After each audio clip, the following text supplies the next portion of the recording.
El Niño ఎఫెక్ట్తో పెద్దగా వానలు లేవు. అప్పుడప్పుడు ఏదో చిన్న జల్లులు కొట్టిపోతోంది.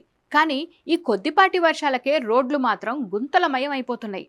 వాటిని పూర్తి చేసోయి మాత్రం ఆర్ఎండ్బి అధికారుల్లో కనిపించడం లేదు. కొత్త రోడ్లు వేయడం దేవుడెరుగు, కనీసం ప్యాచ్ వర్క్ చేసే దిక్కు కూడా లేకపోవడం ఘోరం. అడుగడుగునా ఓ గుంతతో కనిపిస్తున్న రోడ్లపై బండ్లు నడపలేక వాహనదారుల ఒళ్ళు హూనమైపోతోంది.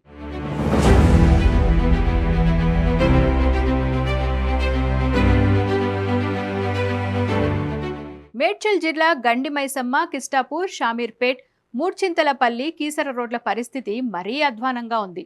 రోడ్డుపైకి రావాలంటేనే వాహనదారులు భయపడుతున్నారు. స్థానికులు ఆర్ఎండ్బి అధికారులను రోడ్లు వేయాలని కోరితే నిధుల కొరత అని చెప్పి తప్పించుకుంటున్నారు. కనీసం ప్యాచ్ వర్క్ చేయాలని కోరినా పట్టించుకోవడం లేదని జనం వాపోతున్నారు. ఒక రకంగా చూస్తే ఇది కేవలం ఒక్క మేడ్చల్ జిల్లాకే పరిమితమైన సమస్య కాదు. అన్ని పట్నాలు, పల్లెల్లో, అలాగే గ్రేటర్ హైదరాబాద్ పరిధిలోని అనేక ఏరియాల్లోనూ రోడ్లు ఇలానే ఉన్నాయి.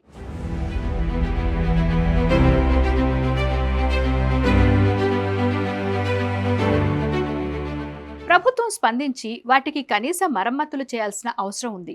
సో వ్యూవర్స్, మీ ఏరియాలో రోడ్లు ఎలా ఉన్నాయి ఏంటన్నది కామెంట్స్లో చెప్పండి. ఈ వీడియో నచ్చితే లైక్, షేర్ చేయండి. ఇలాంటి మరిన్ని వివరాల కోసం విజయక్రాంతి ఛానల్ని సబ్స్క్రైబ్ చేసుకోండి.